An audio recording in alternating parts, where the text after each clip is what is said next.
Yes, second example शुरू करते हैं। फर्स्ट आपको मैंने समझाया था, उसमें लगभग सारे सिस्टम रूल्स सारा सब कुछ समझा दिया था। अब सेकंड को शुरू करते हैं। Second question, a shaving mirror is at 20 centimetre from the face of the person. सबसे पहले एक वर्ड आया सेविंग। अब ये सेविंग मिरर कौन सा सर? हमने तो दो नाम सुने थे, एक तो सुना था आपने कॉनकेव और एक सुना था आपने कॉन्वेक्स। लेकिन जो मेरे नोट्स आए हैं उनमें कहीं ना कहीं लिखा हुआ था, आपने सुना या नहीं सुना वो मुझे नहीं पता। शेविंग मिरर मेरे नोट्स में लिखा हुआ है। शेविंग मिरर कौन सा होता है आपको पता होना चाहिए, ठीक है? नहीं पता है अभी तक जितने भी बैठे हैं। शेविंग मिरर आपका होता है कॉनकेव मिरर, ध्यान रखना। तो शेविंग मिरर का मतलब कौन सा मिरर है? कॉनकेव। तो आपको इस न्यूमेरिकल में कॉनकेव मिरर को मान के चलना है। तो हम लिखेंगे इन कॉनकेव मिरर, ये हम लोग मान करके चलेंगे, ठीक है? मान करके क्या, शेविंग मिरर जो होता है वो कॉनकेव ही होता है। और shaving mirror is a 20 centimetre from the face of the person. एक व्यक्ति है जिसके चेहरे से शेविंग मिरर 20 सेंटीमीटर दूर पड़ा है। एक आदमी है, मैं हूं और मेरे सामने कांच पड़ा है जो कि मेरे से 20 सेंटीमीटर दूर है। तो मैं कौन हुआ? मैं अपने कांच में मुंह देख रहा हूं, तो मैं कौन हुआ? मैं एक ऑब्जेक्ट हुआ। क्या हुआ? ऑब्जेक्ट हुआ। ध्यान से समझना क्वेश्चन। अब धीरे धीरे मैं हार्ड भी दूंगा, बीच में इजी भी आएंगे। Face of the person, face of a person. मैंने आपको कहा था, एक एग्जांपल दिया था, इसी क्वेश्चन के लिए दिया था कि आपका मोबाइल अगर आपके सामने है और आप लोग अगर फोटो खींच रहे हो तो आपके मोबाइल में आपकी क्या आती हैं? इमेज आती हैं। क्या आती हैं? इमेज आती है। और इमेज कब आएगी? जब सामने कोई ऑब्जेक्ट खड़ा होगा। तो मैं उसके सामने खड़ा था, तो मैं कौन हो गया? ऑब्जेक्ट हो गया। तो इसी तरीके से मिरर के अंदर भी इमेज आती है। तो ऑब्जेक्ट कहाँ है? ऑब्जेक्ट मैं खुद हूं जो शेविंग मिरर के सामने बैठा हूं शेविंग कराने को, ठीक है? तो शेविंग मिरर के सामने जो आदमी बैठा वो 20 सेंटीमीटर दूर है।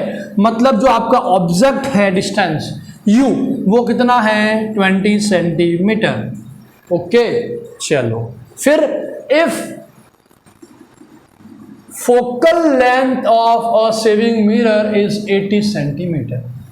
अब यदि इफ फोकल लेंथ जो है शेविंग मिरर का वो कितना है? 80 centimetre, then F is equals to 80 centimetre, ठीक है? चलो, and then find the distance of image from the mirror. अब हमें फाइंड करना है इमेज का डिस्टेंस मिरर से कितना है। मिरर से इमेज का डिस्टेंस कितना है, हमें वो फाइंड करना है। तो हम लोग यहाँ लिख देंगे क्या फाइंड करना है? Image distance. तो वो आपका क्या होगा? v होगा। एंड मैग्निफिकेशन ऑफ मिरर, और साथ में क्या फाइंड करना है? मैग्निफिकेशन। तो m निकालना है। चलो, अब इस क्वेश्चन को करने से पहले साइन कन्वेंशन आप सोचिए 2 सेकंड कि भाई साइन कन्वेंशन क्या लगेगा। इस क्वेश्चन के अंदर क्या क्या सिंबल्स आएंगे वो देखो आप लोग। तो कॉनकेव मिरर दिख रहा है, और कॉनकेव मिरर हो या कॉन्वेक्स मिरर हो, हमेशा हमेशा के लिए ऑब्जेक्ट डिस्टेंस प्लस नहीं आएगा माइनस ही आएगा, प्लस नहीं आएगा माइनस ही आएगा। तो माइनस ही आएगा। और कॉनकेव मिरर के अंदर फोकल डिस्टेंस भी माइनस ही आएगी, माइनस ही आएगी, माइनस ही आएगी। और वैसे वैसे नहीं, चलो ठीक है, वैसे वैसे कुछ नहीं, माइनस ही आएगा। दोनों जगह माइनस लग गया। वी हमें फाइंड करना है। अब क्या लिखेंगे?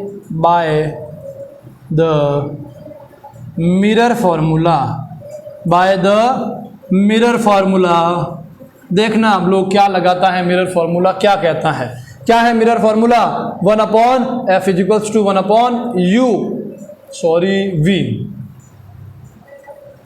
प्लस 1/u, ठीक है? f की वैल्यू दी हुई है, u की वैल्यू दी हुई है। f माइनस का 1/80, अच्छा लिखता हूँ, ऐसे क्या लिखूँ? अच्छा लिखता हूँ, ठीक है? यहाँ तक हो गया। फिर इधर आ जाता हूँ। चलो, हाथ नहीं पहुँचते हैं मेरे, सबके ऊपर नहीं पहुँचते हैं, मेरा नीचे नहीं आता है। 1/f, f कितना है? Minus 80 centimetre. Then is equals to 1/v नहीं दिया हुआ है तो 1/v as it is plus 1/u, ये रहा u माइनस का 120 माइनस का सॉरी ओनली 20 120 नहीं माइनस का 20, ठीक है। फिर वो का वो सिस्टम, ब्रैकेट ओपन कर दो, सेंटीमीटर लिखने की ज़रूरत नहीं है, लास्ट में हम लोग लगा लेंगे। माइनस प्लस माइनस ये हो गया, फिर इसको इधर भेज दो, इधर भेजते ही ये प्लस में हो जाएगा। प्लस वाले को मैं पहले लिख देता हूँ 1/20, ये वाला minus 1/80 is equals to 1/v। इसको भी आप लोग पहले लिख सकते हैं, कोई प्रॉब्लम नहीं है। ये देख लो ऐसे दोनों का लोगे एलसीएम, कितना आएगा 80 आएगा, कितना आएगा 80 आएगा। ये आपका 1/v, इसको इससे डिवाइड करोगे, जो आएगा उसको इससे मल्टीप्लाई करोगे, इसको इससे डिवाइड करो 4 बन जा 4 माइनस ये वाला 80 को इससे डिवाइड करोगे 1 टाइम, 1 × 1 1 4 - 1 3/80। ये क्या निकला 1/v निकला है, और हमें क्या निकालना है v निकालना है। ये 1/v है और ये v है, दोनों में फ़र्क है। आप लोग बहुत होशियार हैं, आप जो क्लास इस वीडियो को देखेगी, मेरे को पता है वो कितनी होशियार हैं, उनको पता है 1/v में और v/1 में कोई फ़र्क नहीं होता है ना। थप्पड़ पड़ेगी, होता है, ये अलग चीज़ है, ये अलग चीज़ है, ध्यान रखें। तो 1/v की जगह हमें v निकालना है, तो क्या करेंगे रेसिप्रोकल पलटी मारेंगे इसकी और इसकी, तो v/1 इज इक्वल्स टू 80/3। अब v1 का कोई मतलब नहीं है सर, 3 का भी नहीं है। कैसे नहीं है, 3 को डिवाइड करो 80 से, तो v डिवाइड करोगे आप अगर आप लोग, तो इसमें आएगा 26.66, चलता रहेगा आगे 666। तो हम लोग आगे प्लस साइन ही है, कुछ भी नहीं है तो प्लस ही है, साथ में क्या लगा देंगे सेंटीमीटर।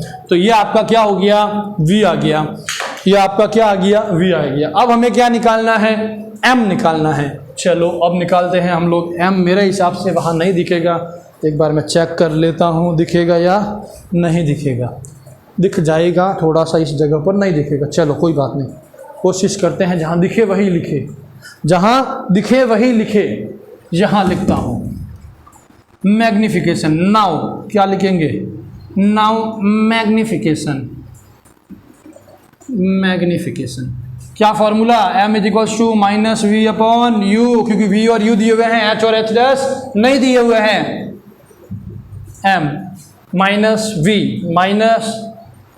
-26.66 डिवाइडेड बाय u कितना है 20 माइनस का सेंटीमीटर, माइनस माइनस कट जाएगा और कुछ आंसर आप सॉल्व करोगे तो जो भी आना है वो आ जाएगा। मेरे हिसाब से इसमें आएगा 1.33, क्या आएगा 1.33। मतलब जो आपका ऑब्जेक्ट है उससे इमेज कितने टाइम बड़ा है 1.33 टाइम बड़ा है।